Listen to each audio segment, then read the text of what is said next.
Hello, everyone, and welcome back to Survivor Talks with Mike. Today we'll be covering Survivor 42, Episode 6. We are finally at the merge episode, though the tribes aren't quite merged yet, so for this one, I'll still come from the approach of each tribe's perspective, and next week we'll change things up a little bit, find a different way of covering it. The episode starts with a little recap, setting us up for what's to come, and so let's hop right into it. We'll start with the Ika Tribe. Tori keeps pestering Roxroy about his trip to Shipwheel Island. At the merge challenge, Roxroy draws a gray rock and is eventually sent to exile, mainly by Tori. Tori is on the winning team, while Romeo and Drea are on the losing team. At the meal, Tori sells out the rest of her tribe. Uh, Drea then pegs exactly what the twist will be and knows that Roxroy will do whatever he has to do to help them, their alliance. Her and Mike connect over their idols. Uh, this gets the start of an alliance going. Roxroy, while he's out on exile, he thrives. He's having a fantastic time. He starts a fire. He builds a shelter. He's just really enjoying his time out there. We get a little bit of his background too. We learn about his eyesight issues and how he fears going blind soon and wants to take in as much as he can before that. They create an alliance of 8 people across the 3 tribes, and Drea leaves Romeo out of this, which is a surprise because so far we've been shown them to be very tight, but she only brings Roxroy from their former tribe into this alliance.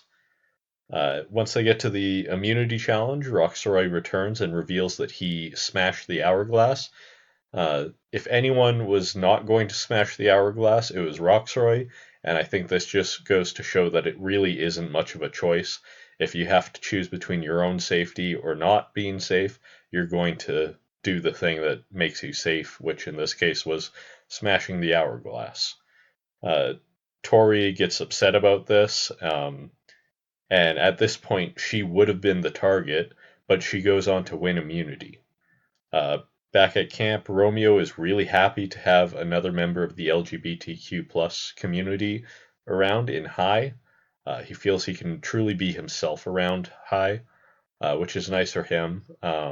He then tries to wrangle together all the smaller people to take out Jonathan, but he doesn't really have the numbers to pull this off. At Tribal Council, Drea disagrees with Marianne very strongly on a little just disagreement, um, like just a separate point of view on where the vote's going to go forward. Uh, but it's a funny little moment with her being unable to see eye to eye with Marianne, and I really think it just all it was that she doesn't really like Marianne. Uh, for the votes, Roxroy ends up voting for Lindsay, but spelt Lynze. I'm not sure what that was meant to be, but I kind of got the feeling that he meant to vote for Lydia, but he couldn't remember the name, and he was only with them for such a short amount of time. So I think it's possible that he got Lindsay and Lydia mixed up. That's all we get for the Ika members, really. Most of the other stuff has more to do with the other tribes, so we'll move on to Taku. Uh, During their merge challenge, Jonathan makes a big difference for his team to win, while Omer and Marianne are on the losing team. Lindsay draws a gray rock, but is taken by the winning team in the end. At their merge feast, Applebee's food reward, Jonathan eats a lot at the meal, which had me thinking that it was going to hit him hard later and we'd get a scene of him feeling sick, but nothing like that ended up coming. Uh, Omer is ready to make something happen. He compares himself to a shark ready to attack. Uh, Jonathan, he really makes a bond with Mike. They connect over being kind of bigger guys and being judged by the way they look. Everyone takes notice of Jonathan and his presence and just like how much he brings to the table as a provider. Omer finds out that Chanel lied to him and that means that he doesn't have a vote at the next tribal council. Omer, Jonathan, and Lindsay are all part of the majority alliance, and they're also trying to keep Marianne a little more protected, trying to keep her safe, but they aren't worried about if they do have to cut her out. When Omer hears Jonathan and Marianne's names being thrown out, he moves the vote on to Lydia just from having one conversation with her and taking something that she said a little bit out of context to make it a bigger deal than it actually probably was. Jonathan is a little bit worried about his name being thrown out there and knowing how big of a target he is, but he has full confidence in Omer to get the votes off of him. And it ends up being well founded that he can trust in Omer. As for the Vati tribe, at the start of the episode, we get the return from their tribal council. Chanel tries to smooth things over with Mike after having voted for him in the last tribal council. They act like it's okay, but Mike doesn't really want to work with her going forward. Hai and Lydia are on the winning team in the challenge, while Chanel and Mike are on the losing team. While Chanel is vulnerable at the start, she is made into the main target. Everyone is completely unwilling to talk to her. It's actually kind of funny and also kind of sad for her in a lot of cases. She keeps trying to go up to people to start conversations about creating an alliance or whatever it might have been, and they just kind of shut down or deflect to different subjects or walk away. It was kind of awkward to watch, but also kind of funny. Mike makes a strong connection with Jonathan, as we've seen. Uh, Hai connects with a lot of different people, but mainly Jonathan and Omer. Uh, they are in the alliance with him, but then he also creates a bond with Romeo uh, over there, both being part of the LGBTQ plus community. Hai seems to be the one building the majority of this alliance, with him, Lydia, and Mike from Vati all joining it. Hai doesn't want Lydia to be voted out and tries to see if he can get the vote moved off of her. But it was too late in the day, like too close to tribal council, and he's unable to do that and ends up conceding.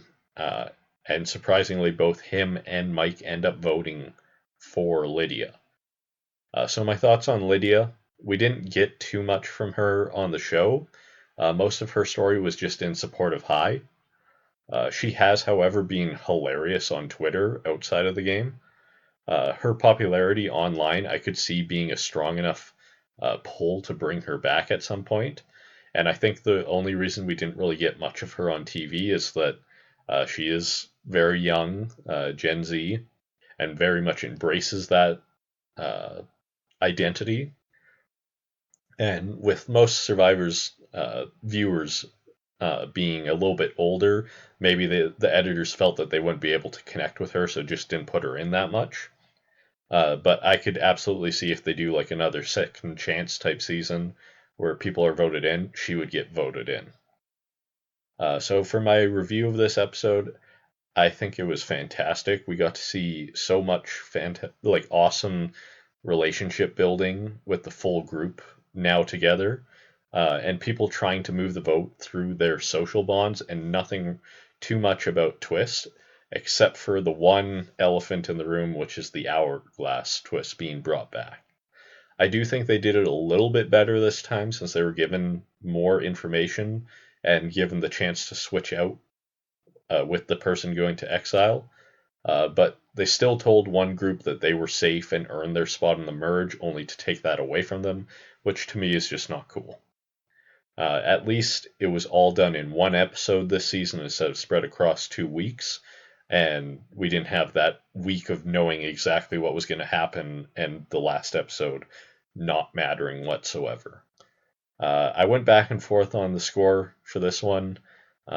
Because I do think it is a really good episode, and I just don't like the hourglass twist. So I couldn't quite give it a 9 out of 10, and I decided to give it an 8.5 out of 10. My predictions going forward: I think the episode sets things up very well for a very open merge. We do have like that major or majority alliance, but we've already seen them taking shots at each other, so I don't think that's going to really stand. Uh, it also showed us who the true power players seem to be. Omer was on fire this episode, basically controlling the entire vote, with himself not even having a vote. Hai, I think, looked really good building the alliance and communicating really well with different people. But I do think him needing to concede Lydia in the end does hurt him. And he even had a confessional where he talked about uh, this divides the good players from the great players by being able to move the vote. And seeing as Omer was able to move the vote onto Lydia and Hai was unable to move it off of her, I think that ends up being a really strong look for Omer and not so good for Hai. Right now, after watching that episode, the people that I think are in the best positions are still Omer and Hai. But I also think Mike is looking awesome after this episode because we've seen him be in the majority alliance. He's making good bonds, and no one brought his name up ever in this episode as a target. And so I don't think he seems like an obvious threat, even though he's playing pretty well. And he still has an idol that he can use. So that's what I've got going forward. This was a fun episode. Thank you for watching. If you liked it, hit like, and if you want to see more, subscribe.